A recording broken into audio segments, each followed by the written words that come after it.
Voilà, il y a quelque chose qui me tracasse, c'est la fameuse guerre de 14, dont ça va être le centenaire donc, qui a été, selon moi, provoquée par les intérêts financiers et industriels. Aujourd'hui, on parle d'Europe, on parle d'identité nationale, M. Jeannet en a parlé très bien. Quelle idée se fait-il de cette Europe qui s'est construite, d'après lui, sur les cendres de cette guerre de 14-18 dont je ne trouve pas mon compte aujourd'hui sur cette Europe. Jean-Noël Jeannet, l'idée que la guerre de 14 a été provoquée par des intérêts industriels ou financiers? Je crois que toute l'historiographie a évolué pour dire que ce n'est pas essentiel. C'est la tradition léniniste et autres.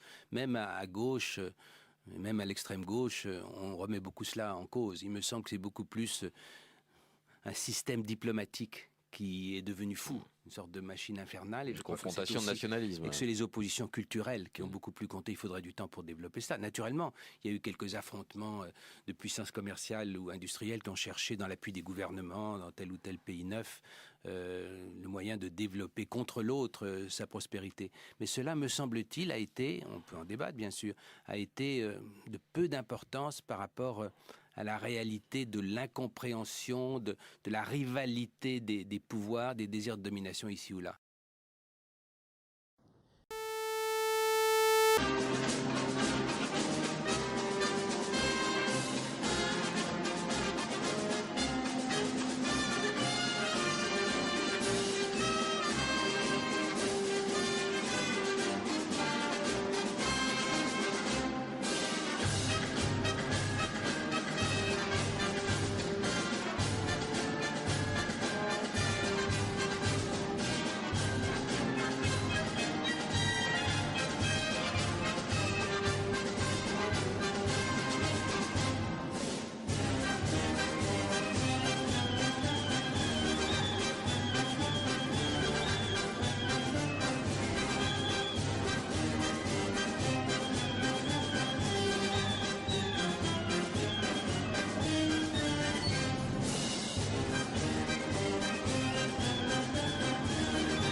Rendez-vous avec X. Vous connaissez bien sûr cette affiche appelant à la mobilisation des Français et qui a été collée sur les murs le dimanche 2 août 1914. Il n'est pas inintéressant d'apprendre qu'elle a été imprimée 10 ans plus tôt. Alors, en 1904, on se préparait déjà à entrer en guerre. C'est ce que je voulais souligner.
Alles gut, ja?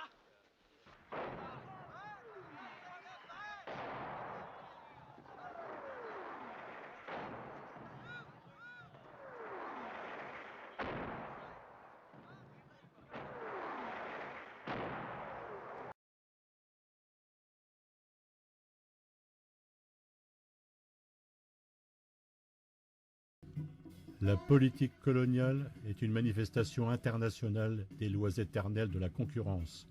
La paix sociale est dans l'âge industriel de l'humanité une question de débouchés. Jules Ferry, Le Tonquin, 1890. Les crises sont un mal nécessaire. On n'y peut absolument rien. La production dépend de la mode ou d'un courant dont on ne peut prévoir ni la durée, ni le développement. Aujourd'hui, tout est au militaire. On ne fait que des canons en acier et des plaques de blindage. Demain, ce mouvement peut s'arrêter pour une cause ou pour une autre. Donc, pléthore sur le marché, arrêt dans le travail, chômage, chômage forcé, fatal. L'impérialisme implique le militarisme immédiatement et des guerres ruineuses à l'avenir. John Hobson, Imperialism Study, London, 1902. L'essence du capitalisme est de produire des guerres. C'est la loi des reins de la guerre. Jaurès, intervention au congrès de Stuttgart, première commission, le 20 août 1907. Soit, vous prenez le parti d'en rire. Eh bien, vous verrez le résultat. Après la guerre, nous serons confrontés à une faillite massive, à la misère générale, au chômage universel et à une grande famine. August Bebel, 1911, à la tribune du Reichstag. Aujourd'hui, les nations civilisées se battent comme des chiens enragés pour avoir le droit de s'approprier et d'exploiter les peuples basanés. Dubois, 1914. Les affaires fructifient sur des ruines. Des villes se métamorphosent en monceaux de décombres, des villages en cimetières, des régions entières en désert, des populations entières en troupes de mendiants, souillées, déshonorées, pataugeant dans le sang, couvertes de crasse. Voilà comment se présente la société bourgeoise. Voilà ce qu'elle est. Rosa Luxembourg, Socialisme ou barbarie, écrit en prison en 1915. La guerre est la santé de l'État. Randolph Bourne, 1918. La guerre de 1914-1918 a été de part et d'autre une guerre impérialiste, c'est-à-dire une guerre de conquête, de pillage, de brigandage. Une guerre pour le partage du monde, pour la distribution et la redistribution des colonies, des zones d'influence du capital financier. Lénine, l'impérialisme, stade suprême du capitalisme, 1916. Mais le capitalisme moderne est fondé sur la notion de banqueroute, de faillite. Il y a des cas où les dettes deviennent trop importantes et là, elles doivent être restructurées. On ne peut pas avoir de capitalisme moderne sans cette institution de la banqueroute. Alors quand restructurer ? Un bon fonctionnement du capitalisme suppose qu'on soit capable de passer l'éponge régulièrement, si nécessaire. La Bible dit tous les 49 ans.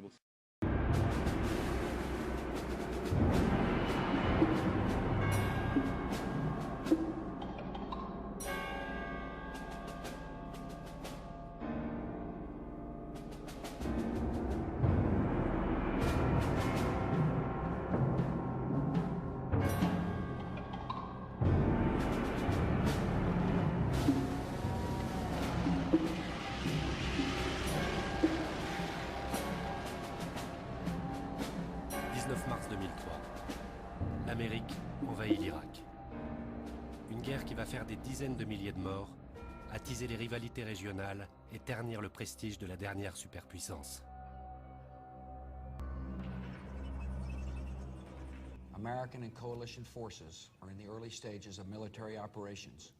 Iraq's army is defeated. Our military objectives are met.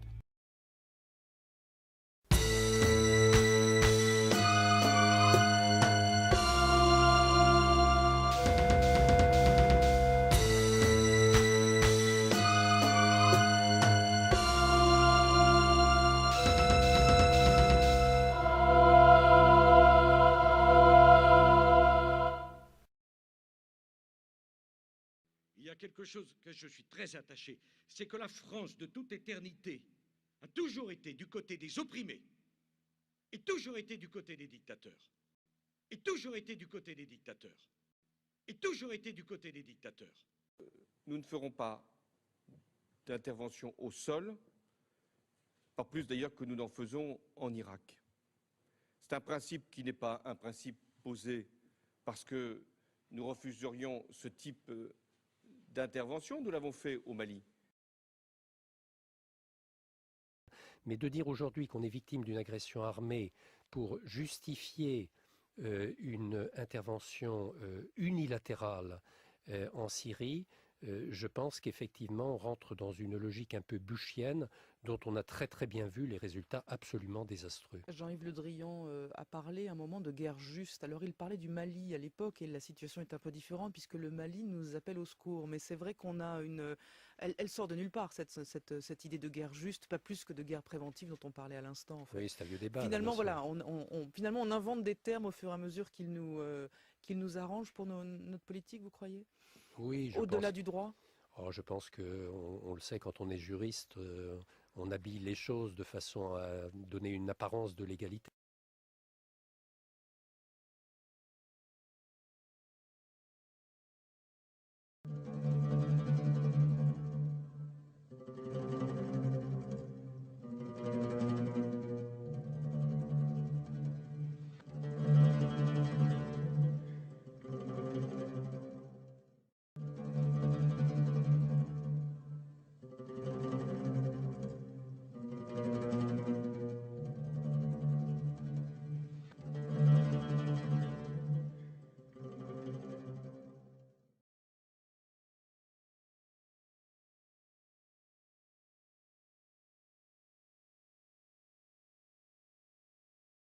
Ce droit d'asile pour les réfugiés, pas pour les migrants économiques. Ce droit d'asile est inscrit dans notre Constitution. Il est impossible de renvoyer les migrants là où ils viennent, en temps normal. Déjà, j'étais Premier ministre il y a 25 ans, il n'y avait plus moyen de renvoyer des gens. Quelques-uns de mes successeurs ont beaucoup parlé de charter, ils en ont parlé plus qu'ils n'en ont fait. J'ai eu moi aussi le problème de réexpédier quelques-uns sans trop le dire, parce que moi je suis de gauche, alors je trouvais pas ça bien. Donc je me cachais d'une certaine façon, mais il n'y a pas moyen, personne n'en veut.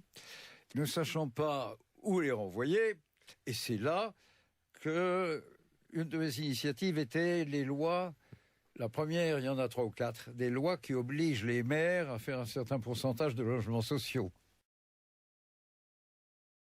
Et on y voit 150 personnes qui se bousculent pour attraper des sacs de sandwich qui leur sont lancés par des policiers casqués qui portent notamment des masques hygiéniques. On voit des femmes, on voit des enfants au milieu. L'ONU s'en est pris à la Hongrie, complètement débordée par cet afflux de réfugiés.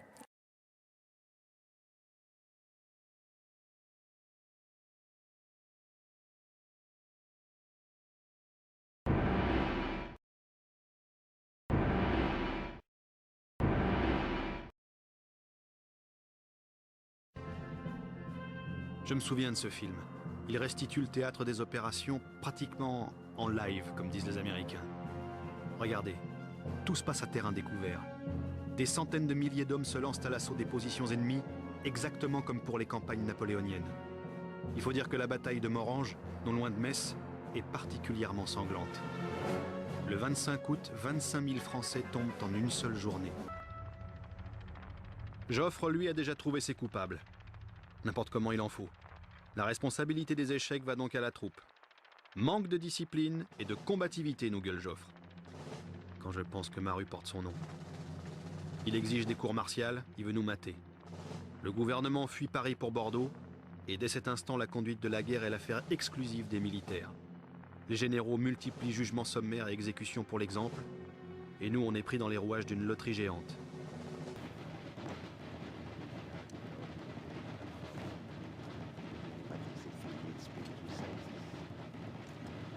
Amen. Pourquoi nous sommes autour de cette table 100 ans après à parler de 700 bonhommes alors qu'il y a eu 1 400 000 morts? C'est bien la question. Mais parce qu'ils ne sont pas morts comme les autres. Ils sont tombés sous des balles françaises. Et c'est ça qui nous angoisse. Ce sont des morts inapaisés qui nous tirent par les pieds. Ce sont des cadavres qui sont dans le placard de la Grande Guerre et qu'on n'a pas enterrés avec les autres. Donc, eh bien, ils nous hantent. Mais parce qu'il faut y avoir une réflexion nouvelle qui est celle d'une génération à venir. C'est cette réflexion sur leur engagement, sur le sens du devoir. Pourquoi se sont-ils battus pour la France? Pourquoi ont-ils sont-ils allés jusqu'au sacrifice? Il y a un officier de cette époque qui écrivait une phrase très belle en parlant justement de ces soldats en 14 qui se débandaient.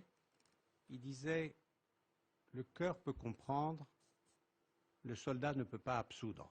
Il y a des sacrifices qu'il faut faire. » Le maréchal Joffre l'a rappelé juste avant la bataille de la Marne, où il disait à chaque soldat que le pays attendait qu'il fasse son devoir. Ils étaient condamnés pour des fautes contre la discipline, c'est-à-dire essentiellement pour avoir abandonné leur poste en présence de l'ennemi, avoir désobéi à leurs officiers sur le terrain, éventuellement des voies de fait. Donc la différence avec la justice civile, on est condamné pour quelque chose, là on condamne pour ne pas avoir fait quelque chose, pour avoir désobéi. Abandonner le poste, c'est la mort, désobéir, c'est la mort. Et surtout, il existe un règlement qui s'appelle la discipline générale, et la discipline dit que le subordonné doit obéir en permanence, sans hésitation ni murmure. Vous voyez, on est loin des droits de l'homme. Il faut savoir qu'à l'époque, les familles ont été stigmatisées, c'était des veuves de lâches, un truc comme ça exactement. Souvent, certaines ont été obligées de quitter leur village, et tout, on fait des histoires assez sordides. Et la deuxième génération en a pris autant.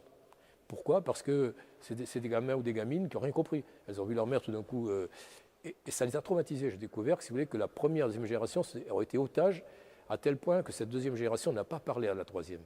Et la génération actuelle, c'est ce qu'elle dit, on nous a volé notre enfance, on ne sait pas. Et là, ils découvrent tout d'un coup, et c'est un choc pour certains. Je milite pour qu'on sorte tous les documents qui existent, il existe des dossiers, et que la population regarde. Je pense que tout Français est capable, tout citoyen, de comprendre quand c'est inique ou quand on voit des dossiers très mal faits directement là. D'autres, ça peut se discuter. Chaque dossier est un peu différent directement. Et puis, alors il y a ceux qui, visiblement, qui étaient paralysés par l'horreur de ce qui se passe, qui sont restés sur place, qui ne sortent pas de la tranchée, par exemple. D'autres qui, au moins, n'en peuvent plus supporter, qui sont partis. Bon, alors, c'est des petits déserteurs. La plupart de ces gens-là, moi, je considère que oui, il faudrait les réhabiliter. Vraiment, ils ont vécu des situations pareilles. Entre 20 ans et 40 ans, ils ont... que celui qui n'y a pas été en discute à peu près. Bon, pour ceux qui ont fait quand même des choses un peu plus loin et qui sont pénalement un peu discutables, le mot de pardon, moi, me plairait assez. C'est-à-dire que quand même, on ne dise pas ah ben non, on ne les pardonne pas.